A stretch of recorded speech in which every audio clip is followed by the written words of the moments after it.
It's amazing. Every time I start talking, the cat just instantly jumps up. He never jumps up here unless I'm talking to the camera or into the mic. Welcome back, and today we're going to talk about, should you buy a desktop, should you buy a laptop, the classic laptop versus desktop debate. I think I have a couple interesting ideas as to why you should choose one over the other, because I think it's pretty basic, the differences between the two. On Techno Eclipse, I'm Scott. I wish we could do that. Dang it. So obviously the pros with a desktop is the fact that it's upgradable, it's more powerful, and the fact that you can add RGB lighting. No, but you can have a better cooling solution, so you can squeeze a little bit more power out of everything. And the fact that a computer, like a desktop, doesn't die, doesn't need to be charged. As long as it's plugged in, it'll be working. But the fact that it has to be plugged in is a con. But we'll get to that in a minute. So with a laptop, obviously the pros are that it's portable. It's mobile computing, obviously. Each year, the mobile performance gets better and better as Intel and AMD are now releasing chips with higher and higher core count. That's going to improve the performance of laptops and obviously desktops, but laptops in general. The mobile computing is going to improve. And when you buy a laptop, you get everything. You get a screen, you get a mouse, you get a keyboard, you get a power supply, you get a CPU, you get RAM, you get speakers, you get a camera, you get a mic. You literally get everything with a laptop like this. So if I were to just buy a laptop, I would get it all. So I would get everything I need.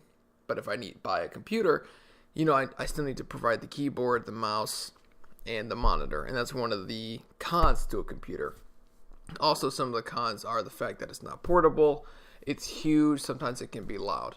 The cons to a laptop are pretty much the exact opposite of the pros to a computer. It's non-upgradable.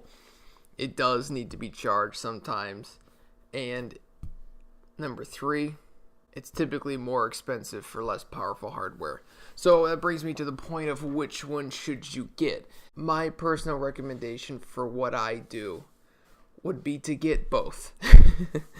And I know that might sound silly and it might sound a little bit backwards, but if you just hear me out and wait, just let me explain. So obviously there are pros and cons to both. The more powerful the desktop you can get a more powerful desktop and spend $400 on it than a $2,000 MacBook or a $2,000, well, especially a 2015 MacBook, even though everybody hates on that video. It got 50 dislikes, 47 likes. And 3 of those likes are me, I'll admit it. I have 3 YouTube channels. Shh, don't tell anybody. But 50 dislikes? I don't think people listen to me. Whatever. But, so basically, what I'm saying is you should get both. You should get, let's say you have $500. Go on Craigslist and build a $250 gaming computer that has everything you need, and then buy a cheapo monitor for $50 on eBay. I know they're everywhere. And then buy a keyboard and mouse. And then you're going to be set with a decent gaming computer. Yeah, it's not going to be, an i7 8700K or an i9 7900, whatever. You know what I mean? It's not going to be one of those. It's going to be probably an i3, maybe an i5 2400. I think that's a pretty popular CPU. Maybe 8 gigabytes of RAM and probably a 750 in it. That would be a solid setup for, modern gaming at 720 to 1080p, but keep in mind you're not spending a lot of money, so don't get an expensive monitor. And then you get a keyboard mouse combo for $30. You can get it for $5 if you really want, but $30, then you're at about 300 there, and you got 500 to spend. So, or you got $350 there. So then you got $150 left. What I would do was I would buy a used Chromebook. That way you have the mobile computing option, because it's not going to be able to edit video. It's not going to be able to do anything crazy like that. But you do get Android apps on there, and there are some Android video editing apps. So if you were in a pinch and you had to edit a video on the go, you could do it. And if you need to get into your computer, if you have a good enough connection, you can connect to Wi-Fi and then have a remote desktop connection to your computer from your Chromebook, or if you could find a Windows 10 PC for cheap too. I just know Chromebooks are by definition very cheap. The cat is walking where he's not supposed to. That's why I'm looking back there. So I know that like Chromebooks are by definition meant to be cheap and affordable. So that's what I would do. That way you get the power and you can still do everything with a relatively tight budget. But if you're really, really squeezed, and that's a $500 budget, I think you could probably go down to $400 with that. But anything lower, you probably have to lean towards desktop, just due to the price to performance and the power, depending on what you need. If you need mobile performance, you have to get a laptop. There's no ifs, ands, or buts about that. But if you're spending $300 on a laptop, you're not going to get anything that's going to be that powerful. But if you're lucky, you could probably find like a 2011 i5 MacBook Pro. And that's not a great computer by any means, but I mean, it's 7 years old at this point.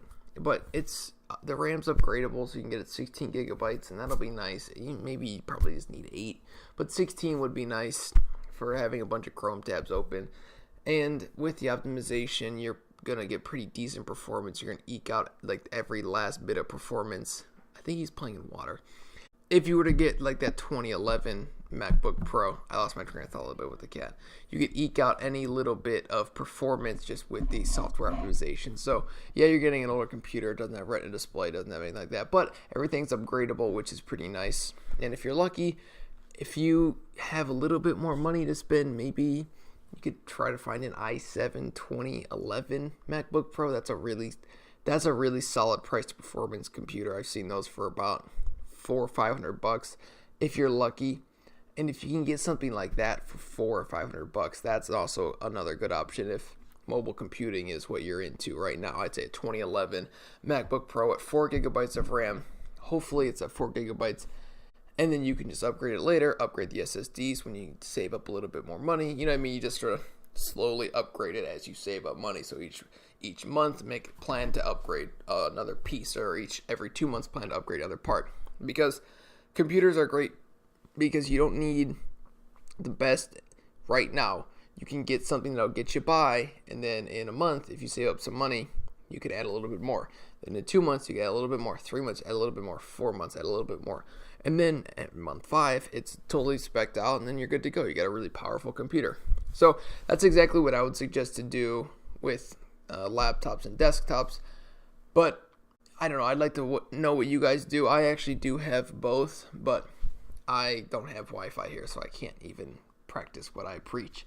Unfortunately, I have done it before when I did have Wi-Fi, but our Wi-Fi used to be too soft. But it doesn't matter, so I use my hotspot for all this. So let me know what you guys think in the comment section down below. Do you lean towards laptop? Do you lean towards the tablet maybe? Do you lean towards desktop? And why do you do each one? And I will see you in the next one. No, I won't see you in the next one. I'll see you in the comment section. You'll see me in the next one, hopefully, if you like, comment, and subscribe. The cat's freaking out. So just let me know what you guys think in the comment section down below. I will see you in the next one. And I'll see you in the comment section down below. And I hope you see me in the next one too.